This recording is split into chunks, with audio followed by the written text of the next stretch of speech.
And also greetings to those who may be listening later at a later date.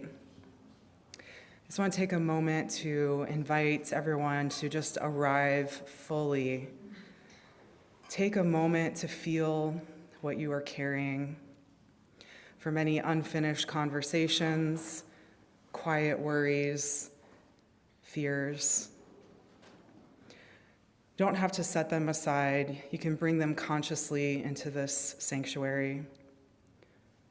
Just notice your breath, your shoulders, your hands. Whatever is tight or restless, let it be acknowledged. This space doesn't require us to be so polished. It makes room for what is real. So bring your questions, bring your doubts, your longings. The sanctuary is not the absence of troubles or problems. It is the practice of holding it with attention. So come as you are, open, guarded, steady, or unsettled. That's where another way of listening begins. Last summer, my 8-year-old son and I were hiking at Turkey Run State Park on one of the trails. He asked me to stop so we could do a sit spot.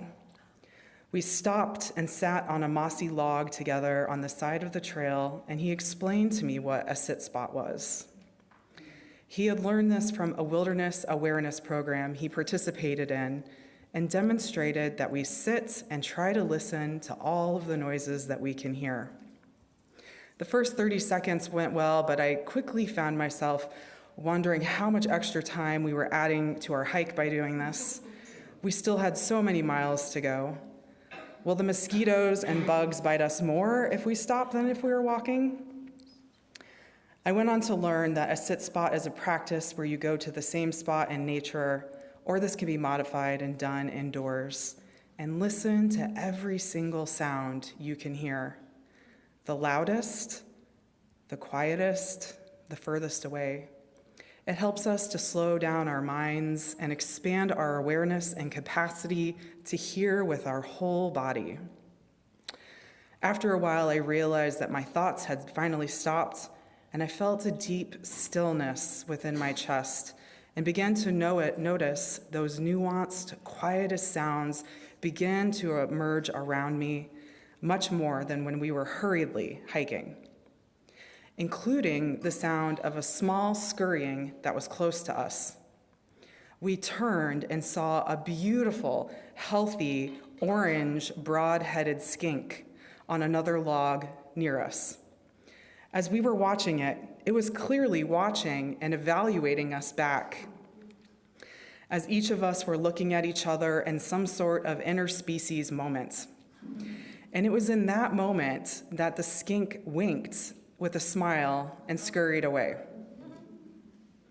In Bird Baylor's book that we just read from 1978, it helped to show us about the old man who could listen to the hills murmuring and singing, the sound of the wildflowered seeds breaking open underground, and then the friend who could listen to a whole sky of stars. And also the woman who could hear the sound of the 20 white cactus flowers opening in the darkness. As I reflected on my experience with the sit spot, this winking skink, and the Bird Baylor story, I first thought the importance of all this was how to listen more deeply to nature. But the longer I sat with it, the more I realized that something deeper was beginning to illuminate. It was about undoing the way our culture has trained us to listen narrowly with a sense of urgency and extraction. The way we listen has been influenced by history, systems of power that value separation, control, and efficiency, but another way of listening is possible. As a UU seminarian and minister in formation, there's been a lot of reflective personal work of my mind and my heart, understanding my beliefs, where they came from, how they evolved, and really deeply evaluating my personal identity. As a biracial person with ancestry in Mexico and growing up here in the Midwest heartland, a lot has surfaced for me around seeing areas of invisible internalized oppression that I had been carrying around with me. This process was also catalyzed from my deep dives into studying and learning anti-racism and allyship training, which helped me to understand a whole new vocabulary to name and describe the world around me with a clarity than had ever existed before. It was in this place that I was able to understand and see how our culture and our modern society had impacted the way that we all listen. This inspired for me reflection on not just how we can listen better, but what kind of listening have we been informally taught that is limiting the fullness of our humanity, and how this has changed over time. So how does our current culture define listening? There are over 70 different definitions of listening that explain it as an individual cognitive skill. It is described as a physical process of receiving sound, interpreting, remembering, and responding. How we listen, what we value in sound, whose voices we trust, and whose voices we dismiss are all influenced by systems of knowledge and power and history. One way to name this is colonial listening. Colonial listening is shaped by histories of white supremacy, patriarchy, capitalism. These systems reward speed, extraction, and control. Under these conditions, even pausing is seen as a weakness, and listening can be a delay. This does not mean that hearing is colonized. Our bodies have evolved over thousands of years to respond to sound in connection with our natural world. Our nervous systems are still capable of attuning to the birds, the wind, the nature and seasons around us, and to silence. What has been colonized is our interpretation of the sound and our value systems around listening and our habits of attention. We have been invisibly trained to listen for threats, compliance, for alignment. This has kept our nervous systems constantly activated and reactive. And when we live in that state, it becomes difficult to stay grounded, compassionate, or connected.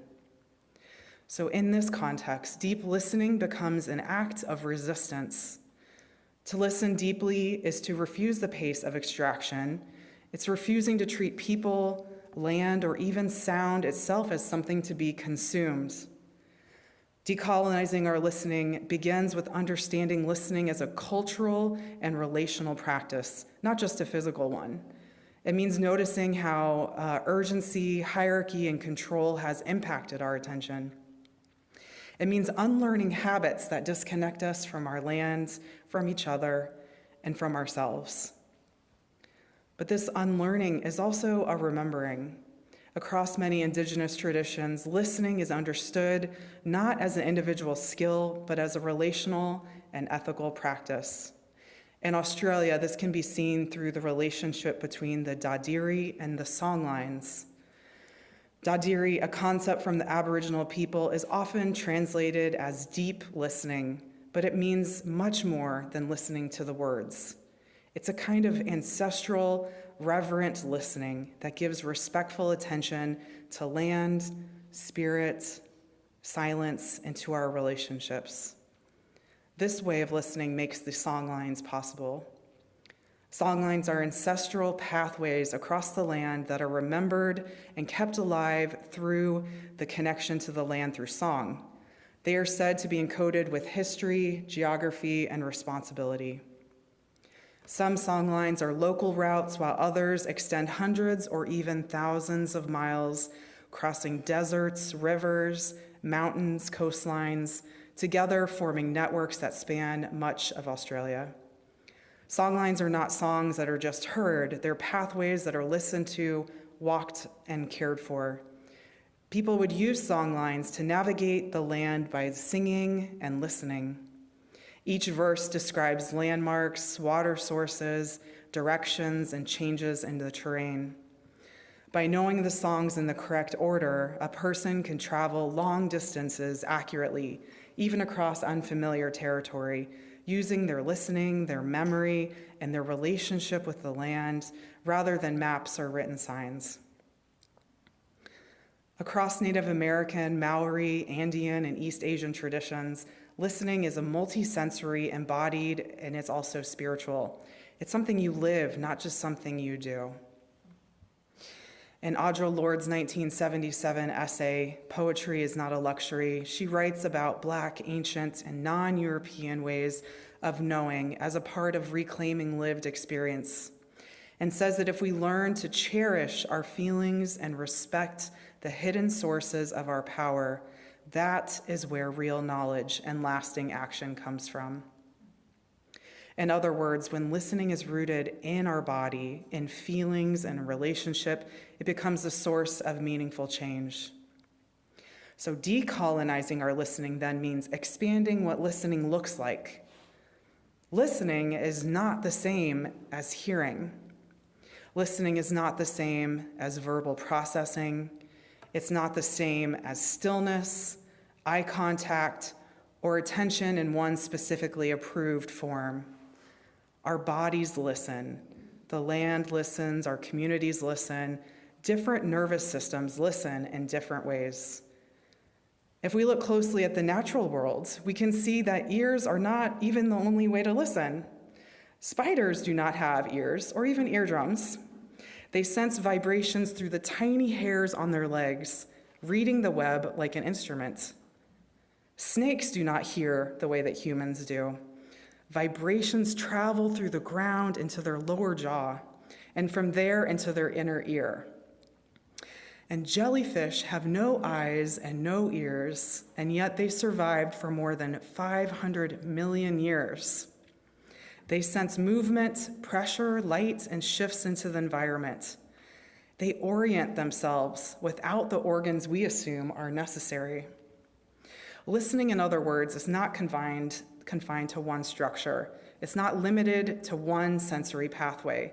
It is adaptive, embodied capacity to register connection.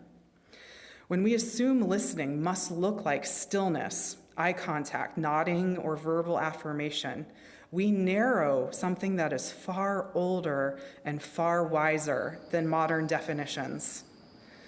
Some people listen through movement, some through silence, some through emotion, intuition, pattern recognition, or subtle shifts in the room. These are not lesser forms of listening. They are evidence that listening is relational attunement, not performance. Expanding listening is also a way to challenge ableism. When only one form of attention is recognized as legitimate, many bodies and minds are excluded. When we broaden listening, we affirm that presence matters more than conformity. This is all deeply connected to who we are and who we're becoming. If spiders can read the trembling of a web and snakes can receive the earth through their jaw, and if jellyfish can orient without eyes or ears and have done so for 500 million years, then listening is ancient. It is adaptive. It is woven into life itself. What has narrowed is not our capacity, but our conditioning. The sit spot, the winking skink, and the old man who can hear the cactus flowers opening, the dadiri and the songlines. Also, Audre Lorde's insistence of embodied knowing. All of it points to a similar truth. Listening is a kind of sacred connection, and it changes the listener. So I invite you to consider this. Where has being rushed shaped your attention? Whose voices have you trained to trust without question, and whose have you learned to filter out? What would shift in this congregation, in your family, in your own body, if listening were practiced as reverence instead of reaction?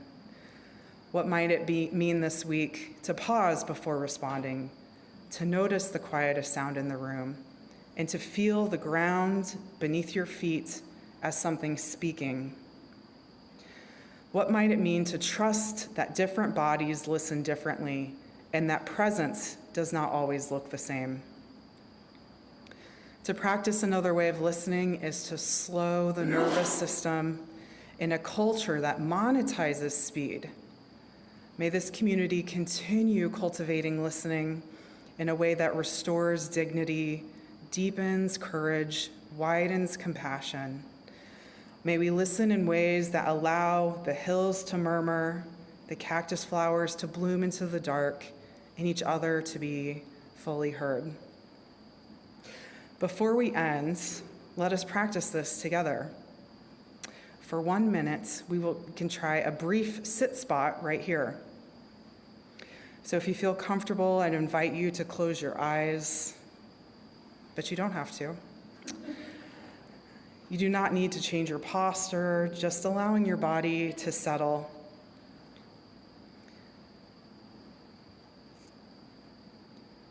First, notice the loudest sounds in the room.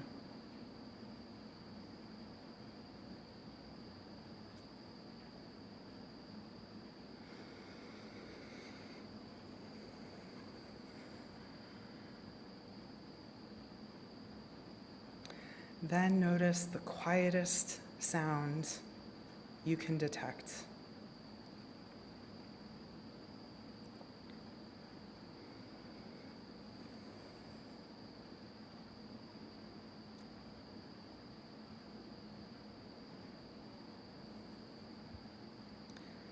Notice a sound that feels far away.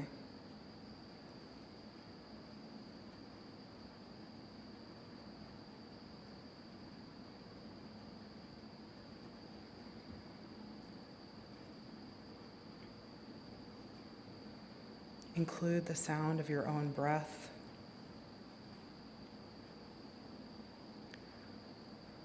Or any subtle rhythms inside your body.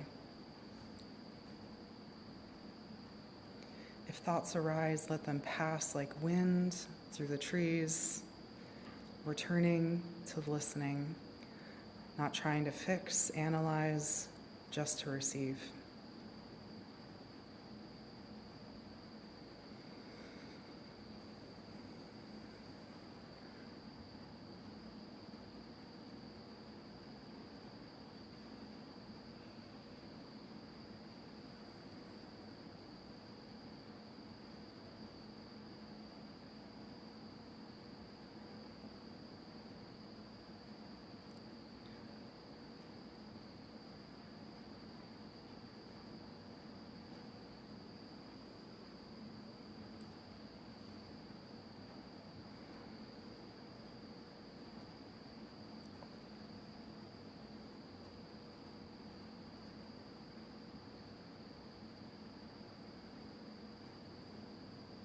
Gently returning your awareness to the shared space. Listening changes the listener. Even 1 minute can expand our awareness and widen the web. Amen and blessed be.